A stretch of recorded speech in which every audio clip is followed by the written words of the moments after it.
Hello, my name is Joshua. I'm Anthony. I'm Natalia, and our project was the temperature stabilizer. So for the block diagram, we had the temperature sensor as the input into the STM32 board.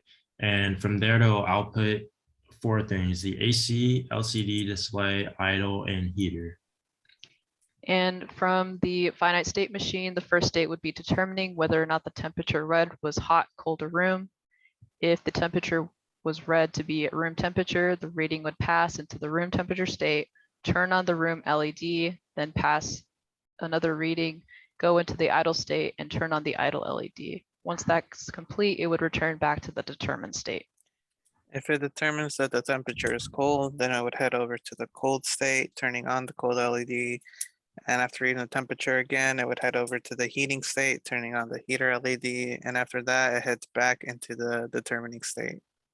And if it determines that the room is cold or hot, then the temperature will go to the AC state and turn on the hot LED, and then it'll read again and go to the AC state, turning on the AC LED, and from there it'll cycle back to the determined state.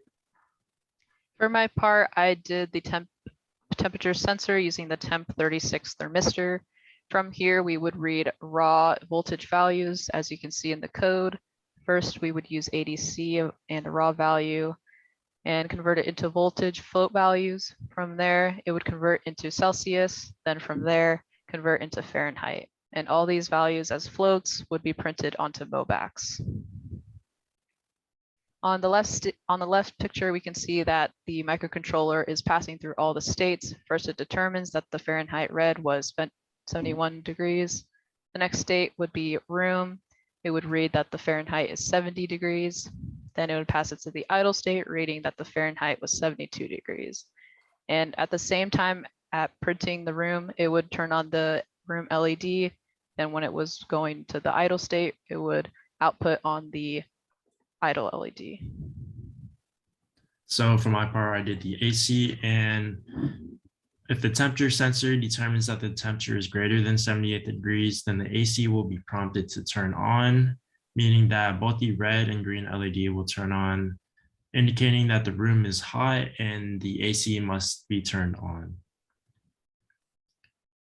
So the picture on the left is the MOBAX display going through the states, determining that the Fahrenheit is greater than 78 degrees.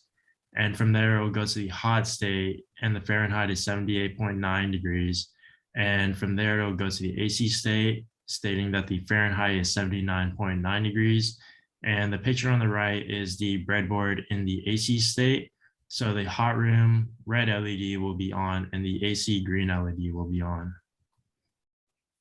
For my part, the heater would activate if the temperature dropped below 67 degrees, with the green LED indicating that the room is cold and the red LED indicating that the heater is on. All the data was transferred onto MOBAX.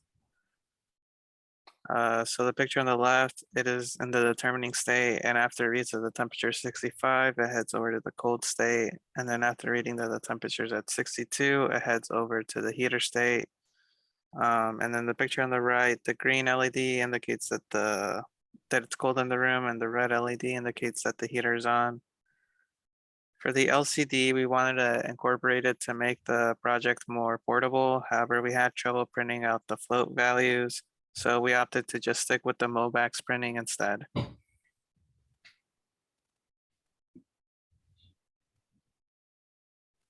And for a quick demo, and here for a quick demo, we can see I'm holding a bag of ice onto the temp resistor.